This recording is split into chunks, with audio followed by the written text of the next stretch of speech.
Perzent tishqi otidan pervanidur cananam.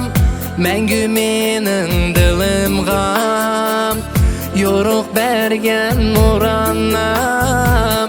Үйнің череги анам, ilham buligi anam. Hayatımның məzmuni, işeş tayançım anam. Gunalarım olsa gər, keçirgeysen cananam.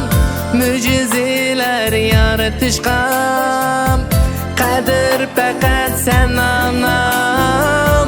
Gunalarım olsa gər, keçirgeysen cananam. Mücizeler yaratışqam, qadir faqat sen anam. Kümüç renklik çaşlarındın, ötmüşünü körümen. İki denli ecrinli, jürek bilen sezimen. Kümüç renklik çaşlarındın, ötmüşünü körümen. İki denli ecrinli, jürek bilen sezimen. Gunalarım olsa gər, keçirgeysen cananam. Mücizeler yaratışqam, qadir faqat sen anam. Gunalarım olsa gər, keçirgeysen cananam.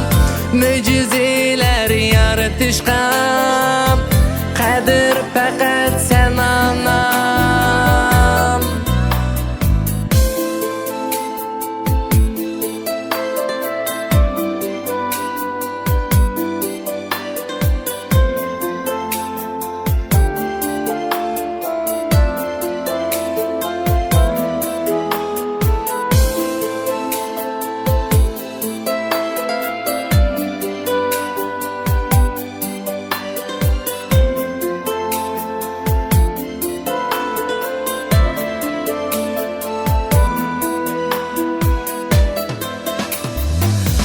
Gunalarım olsa gər, keçirgeysen cananam. Mücizeler yaratışqam, qadir faqat sen anam. Gunalarım olsa gər, keçirgeysen cananam. Mücizeler yaratışqam, qadir faqat sen anam.